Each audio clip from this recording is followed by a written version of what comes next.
The story that I think kind of fits with everything we're talking about this week, even what Friedberg's talking about, 75 minutes is there were more stories this week about this cynical ploy by the Democratic Party to fund MAGA candidates. No, hold on. We talked a little bit about this last week, but they spent. You should be really opposed to this, J. Cal. Yeah, listen, as an independent, I think it's gross. Yes. Independent. I am an independent. You're an independent who only votes for Democrats, so. Not true. I'm going to vote for Liz Cheney for president, I think.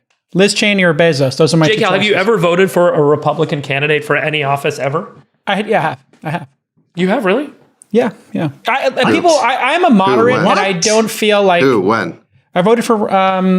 Who did I vote for? Were you about to say Reagan? Were you about to say Ronald Reagan? You were too young to vote for Reagan. Patrick Moynihan. He was a Democrat. It's been a long life, but I did vote, I remember, for Republican when I lived in New York. David Sachs has that look on his face that says, finish your stupid banter so I can go on my monologue. Okay, go Sachs. Hold on, Henry Belcaster in 3, 2, go. No, I don't really have a monologue on it, but I just think that this is a pretty amazing story that you've got Democrats spending almost $50 million this primary season boosting MAGA candidates. Yes. At the expense of moderate GOP candidates. Perfect. And so let's get the crazies in there. Yeah, I mean, they're easier to beat, right? I mean, that's the theory. If you get a crazy, that's the theory. But in a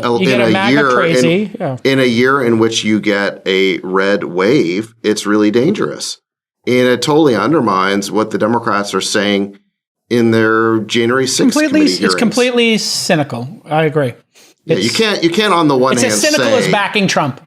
You can't on the one hand say that we're facing an unprecedented existential crisis for our democracy, and then on the other hand, be giving money to the very same people you're saying are the threat to democracy. It makes no sense. It just shows that both sides are completely cynical, backing anything that is toxic. No, no. What you're saying, these MAGA people you're trying to both sides it. You're engaging both sides. No, but the difference here is that this is, I'd say, partisan political gamesmanship, but the point is, you can't, on the one hand, be engaging in ordinary partisan gamesmanship while you're saying that democracy faces an unprecedented threat.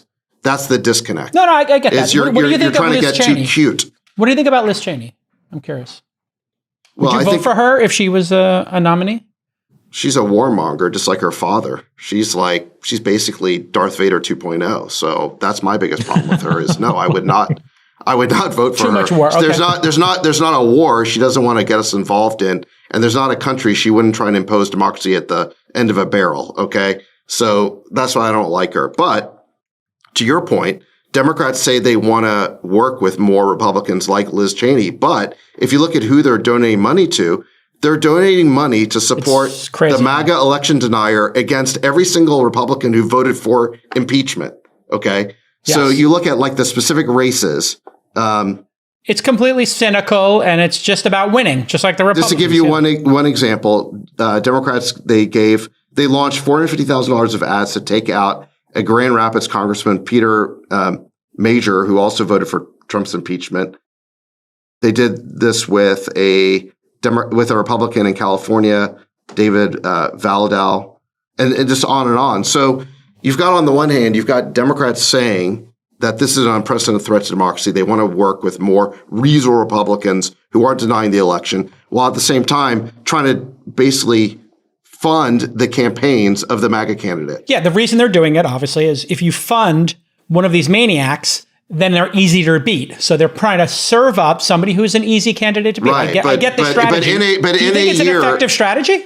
I think it's a very dangerous strategy because. But is it effective? Was my question. No, do you think it would be effective? I don't think so, because this year, I think this November is likely to be a wave election. And when you get a wave election, the specific candidate matters less and party matters more. So you could get some of these crazies swept into office. So I think it's a cynical and counterproductive strategy.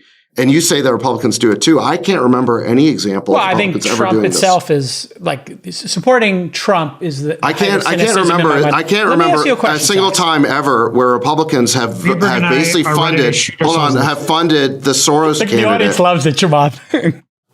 I just think this is very stupid and dangerous. But let me ask you a question. It's of a piece. Listen, it's of a piece. Okay, it's of a piece with the administration claiming we're not in a recession, trying to redefine recession now that we're in one. It's of a piece with Joe Manchin all of a sudden calling the slim down BBB, the Deficit Reduction Act, after saying that it would increase the deficit. And the media is not holding these guys accountable. That's why they're doing it. Politicians, hold on a second. Politicians are going to be as dishonest as the media allows them to be. And the media is not holding them accountable.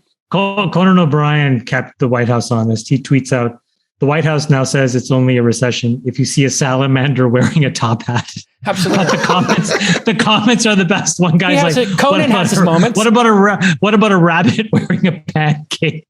There's a rabbit with a pancake. But let me ask you a serious question. But Jake, Al, seriously, going beyond just the specifics of the political issue, I think we really have a problem with the media class. I mean, the media is carrying water for these Democrats because they agree with the ideological agenda. We do not have an honest media who's willing to hold the party in power accountable. Given what you've said about being disgusted by like the, denying of, this voter fraud conspiracy stuff by Trump or whatever, if Trump wins the nomination, which I think he will, how are you going to be able to, when we're on the show a year from now and Trump has the nomination, or 18 months from now, whenever it is that he locks it up, and he will lock it up if he runs. I don't think so. So if he does, though, I don't think so. Would you conceivably be able to back Trump for a second term? Would you be able to come on this program and say, I back Trump as a Republican? Because you don't want to vote for a Democrat. What would you do? Just not vote? Because you don't like Trump. You said you would not support him. Listen, politics is always a choice of the lesser of two evils. There are a lot of cases, you would vote for Trump. So I hope I'm not in that situation. Listen, what would you do? Listen, the election that America does not want in 24 is Biden versus Trump. I think the race that they want, I think the choice they want to make is actually DeSantis versus Newsom. That's the choice I'd like to make. So look, I'm on the DeSantis train. That's what I'm supporting for 24. If it ends up being something different, we can talk about it then. If it was Bezos DeSantis, what would you do? Would you vote for Bezos or DeSantis? You go DeSantis, really? Yeah. What about you, Chamath? Would you go Bezos or DeSantis? Who would you vote for? Bezos or DeSantis? Bezos or DeSantis? Well, that's a tough one. Probably DeSantis.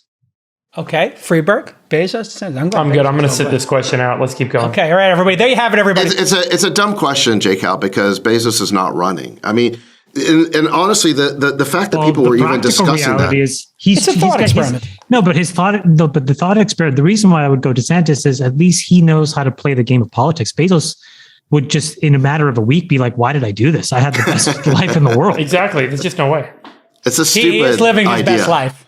Listen, Jake Al, Bezos had 2 tweets criticizing the administration on inflation, and you're like, he's running for president. He's running. No. There's other reasons. Come on, stop being such a clown.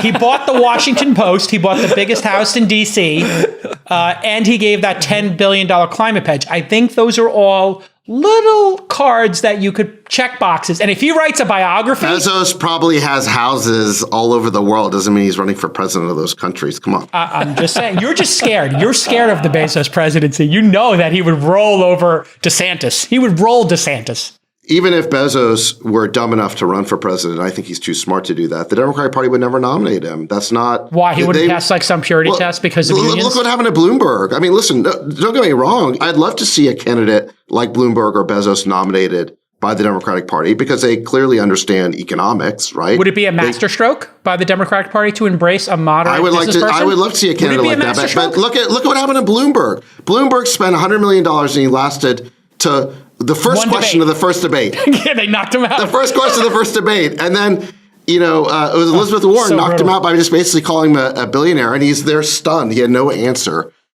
Terrible. Yeah, he did terrible. But I mean, it would be a masterstroke if they went with a moderate. You know it.